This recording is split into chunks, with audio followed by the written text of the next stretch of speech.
satunya Yoris Raja Amanullah, anak dari korban dan juga terdakwa. Kasus pembunuhan ibu dan anak di Subang yang menimpa Tuti Suhartini dan Amalia Mustika Ratu mulai disidangkan, Kamis, 28 Maret 2024. Peristiwa pembunuhan dalam kasus Subang itu sendiri dilakukan 18 Agustus 2021 silam. Dalam persidangan perdana itu, terungkap betapa kejinya Yosep Hidayah saat membunuh kedua korban. Yosep Hidayah benar-benar sadis karena kedua korban itu adalah istri dan anak kandungnya. Lebih sadis lagi jika melihat cara dia menghabisi Tuti dan Amel. Kejinya Yosep Hidayah saat menghabisi Tuti dan Amel itu terungkap dari kondisi kepala kedua korban yang rusak. Tengkorak baik milik Tuti maupun Amel pecah akibat hantaman benda tumpul, selain mengakibatkan tulang tengkorak remuk. Otak kedua korban juga hancur.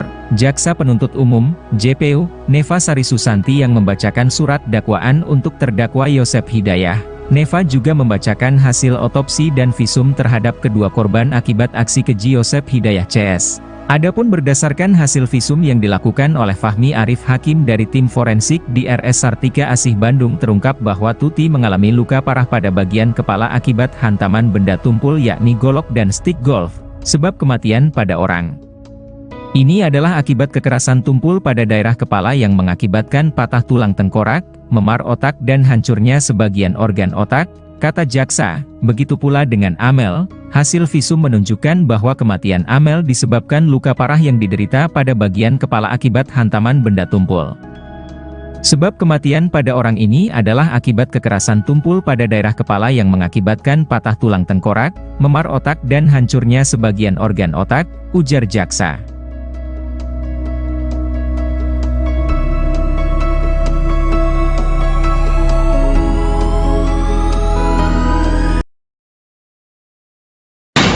Selanjutnya, sekira pukul 21.00 waktu Indonesia Barat, terdakwa keluar dari rumahnya dengan menggunakan sepeda motor Honda Scoopy warna merah untuk menemui saksi Muhammad Ramdan alias Dani yang sedang nongkrong di depan toko Shopee pertokohan pasar Jalan Jagat Kabupaten Subang. Setelah selesai main game di cyber warnet milik saksi Rosidi alias Didi. Sekitar 5 menit kemudian, terdakwa dengan mengendarai sepeda motor Honda Scoopy warna merah menghampiri saksi Muhammad Ramdan alias Danu. Selanjutnya, terdakwa berkata, "Lu bantuan aman, lu bantuin aman." Dan ketika saksi Muhammad Ramdan alias Danu menjawab, "Bantuan naon? Bantuin apa?" Namun terdakwa tidak menjawab, malah tergesa-gesa menjalankan sepeda motornya berbalik arah menuju Tugu Jalan Jagat ke arah rumah terdakwa.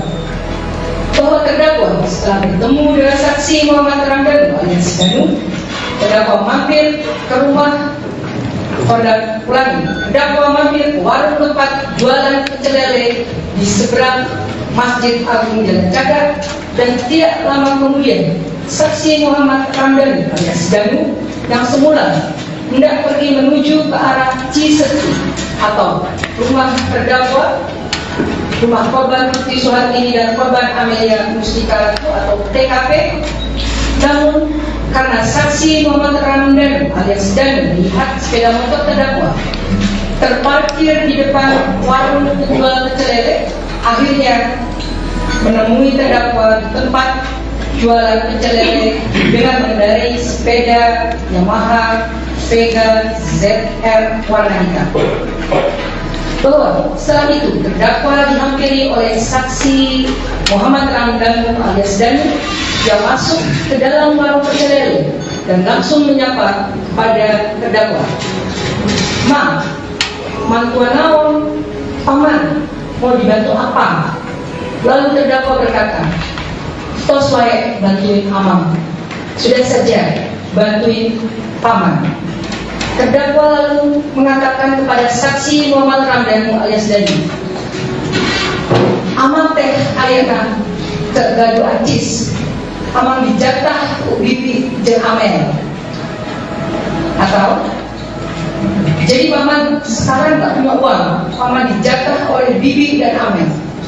Kemudian saksi Muhammad Ramdhanu alias Danu bertanya lagi kepada terdakwa, nah paman dijatah, kenapa paman dijatah? Selanjutnya terdakwa berkata, kan Danu apal sorangan bahasa minta Danu Opera diberi 20.000. Kan Danu juga tahu sendiri waktu nyuruh Danu cuma dikasih uang 20.000. Selanjutnya saksi Muhammad Ramdhanu alias Danu berjawab, ya Danu apal, kan Danu upamnya datang ke Amel. Iya, Danu juga tahu, kan Danu yang ambil dari Amel. Kemudian terdakwa berkata lagi, aman ke dados atau kamu mana ada itu boga duit kok aman rek di pelajaran. Jadi banyak paman tidak punya uang, mau kemana-mana tidak ada uang. Sama paman mau dikasih pelajaran, sama paman mau dikasih pelajaran. Selanjutnya saksi Muhammad Ramdhanu alias Danu bertanya kepada terdakwa dengan perkataan, pelajaran apa man? Pelajaran apa paman? Yang terdakwa tidak menjawab pertanyaan saksi Muhammad Ramdhanu alias Danu. Kepala terdakwa berkata lagi, rek pelajaran ke bibi jeung ka Amel, mau kasih pelajaran ke bibi dan Amel. Selanjutnya terdakwa meminta saksi Muhammad Ramdhanu alias Danu supaya membantu terdakwa dalam memberi pelajaran kepada korban Tuti Suhartini dan korban Amelia Mustika. Lalu setelah saksi Muhammad Ramdhanu alias Danu setuju untuk membantu terdakwa, selanjutnya selama 30 menit terdakwa dan saksi Muhammad Ramdhanu alias Danu membahas rencana apa yang dipergunakan oleh terdakwa dalam memberi pelajaran kepada Tuti Suhartini dan korban Amelia Mustika. Kemudian terdakwa memberikan tugas kepada saksi Muhammad Ramdhanu alias Danu dengan berkata, oke, Danu mengadakan bedok, nanti Danu tolong ambilkan golok.